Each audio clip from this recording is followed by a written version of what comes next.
Pierre had it. He didn't just have it. He had it. Yes, he said, I can't get rid of your your lady unless I do this. And that was very impressive.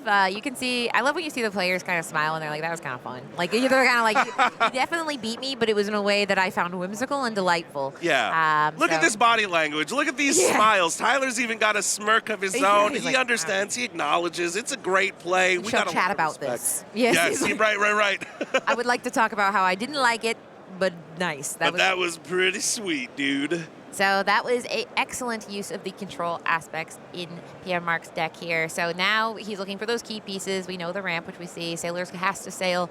That is his Pierre's, we refer to Sailor, that is his name that he goes by on social media. And then we have Tyler here saying, I gotta go fast. I'm going first. I went first. It worked the first time. I'm going to try it a second time, keeping 3 cards and going ahead and getting 4 in his alter phase. Absolutely. And now Tyler is going to be on the play.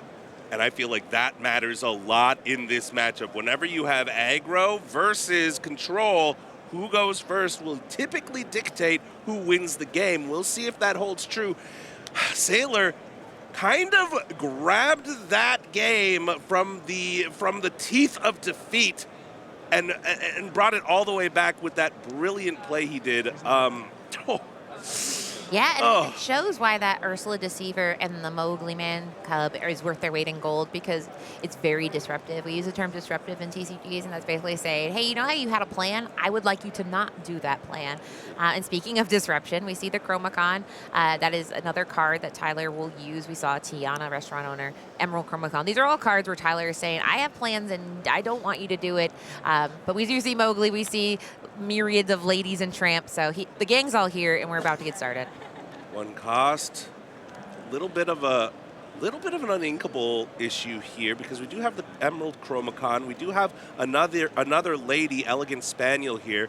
This is different from the other lady, Decisive Dog. This lady, when there is a tramp in play, gets +1 lore. She is a 1/2 that quests for 1 usually, but if there's a tramp, she quests for 2. Yeah, and I mean, in this case, we're just going to keep going wide, and there we go. Oh. Right on cue. There is that tramp. We are going to quest for 2. This is actually, having 2 ladies like this, I believe that Tyler actually took that tramp Enterprising Dog off the top.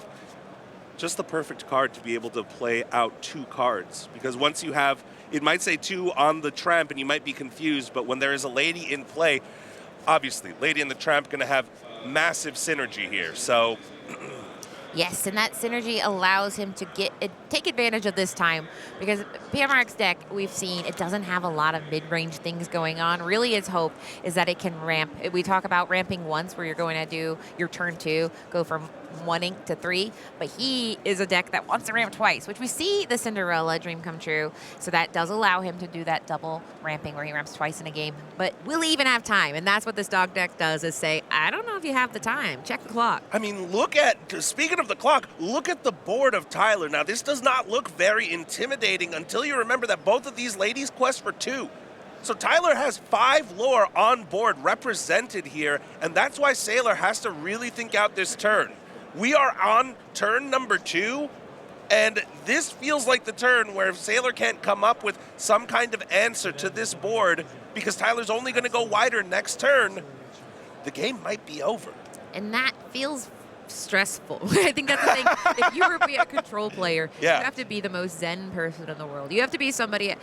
It's interesting because I remember I commentated a tournament for Tyler, and he was playing another control deck, a Ruby Sapphire deck, and this was several sets ago, where that was a dominant control deck. And I said, how does it feel to lose all day and still win? Because he won the tournament. And I was like, but you lost the entire day. And that's how control decks feel. You are losing until you win. And so you have to be very, very peaceful. But I think Sailor is a pretty peaceful guy. Pierre-Marc is looking pretty calm. But like you said, he has to stay calm, stay the course, because, the dogs, they are swarming around him. You can be as calm as you want, but unless you can find an answer, you are probably very stressed out. And he doesn't even have a TPO to be able to put a body on the board to start contesting. So this sail, the Azurite Sea, and He's calm calm and happy are two different things. I'm thinking about his blood pressure right now. But we are about to see, I mean, he has that 3 ink. We do see the Cinderella. So he's staying, he sees a path, but it's one of those very scary things. It's kind of like you're going to trip over these little tiny dogs on the way. We have 2 ladies, a tramp. We do know we have the value where if he can go a little bit wider, the wider he goes, the more he can do. That tramp street smart dog for a discount. In this case, he's able to go ahead and filter, get rid of that Emerald Chromacron, which has been very heavy in the hand, and there we go. Mm-hmm. And now what this Mowgli Man Cub is going to do is take one of the cards. Tyler tried to select the card he wanted to take away, but Mowgli actually, your opponent decides which card gets thrown into the discard. Tyler had a little giggle over it. Oh, okay. Well, that's fair. We remember your rights here as a player. He had his rights. And that's one of the reasons that Bobby Zimmerowski is great. We talked about that Lilo Escape Artist, but it also can be a great way to say, I did not want this card. And you're able to draw and discard a card and get rid of the card you did not want. But here we go. There's that Cinderella. And like you mentioned, this card can be a turning point in the game. That being said, I mean, that board is wide, but you can get a lot of value out of her. Yeah, and not the scariest 2 cards to come down on Tyler's side, right? If we had maybe had like Triple Daisy come down, Sailor might have said, all right, game over, good game. But yeah, we're up to 7 lore. We have another 7 on board. We could get up to 14 if we wanted here. I just saw another Mowgli in his hand, and I'm like, oh, Pierre Marc. Okay, this might be not nice because, I mean, mind you, he has lots of things that he can pick from, but Tyler's out here getting his lore, getting to 14 lore, and now he's about to deploy his characters. Now he's moving to his second row. He has moved up his first. This is the back line. And there we go. Which do you take? Okay, Malicious, Mean, and Scary off the board. We're still going to be 1 turn away from being able to sing the Under the Sea because we can play down. What we can do is we can ink and we can play down the John Silver Alien Pirate. That would give us enough, but you gotta take everything out. And even if you challenge in with your Cinderella, Dream Come True, it'll just take 1 Mowgli, 1 anything to then take out the Cinderella and take away your singer. I think that this game is over. Katie, do you see any options, any lines, anything that we can do? There's a you're welcome. We got a couple resources here, and you don't give up. You don't give up until it's absolutely over. Yeah, and we say you play to your outs, which it was something I heard the first time. Play to your outs, but you just say, all right, I'm going to play this like maybe I can win.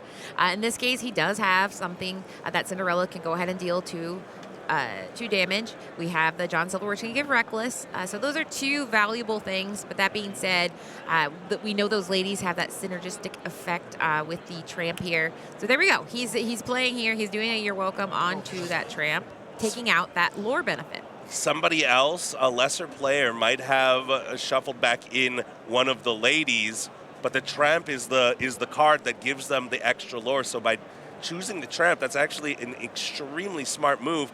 John Silver comes down, and we have an extra turn on board. Yes, he says, you're saying there's a chance, and that's what you're playing for, is you're saying that, listen, I can't win this turn, but I'm going to make it sure so you can't win next turn. Because, like you said, that lady, we know she can shift. There's nothing in the discard, so that might make her quest for 2 there, but you just have to have it. We do see a lady, but it's not the one that we were referring to that... not the shift. Park Avenue here. Right. But we do see just a decisive dog, a Lilo. Just keep going wider. We're pretty sure he doesn't have that malicious, mean and scary combo, and we will be going... Right. We have to challenge in. And our Mowgli does not survive here, but the lady will.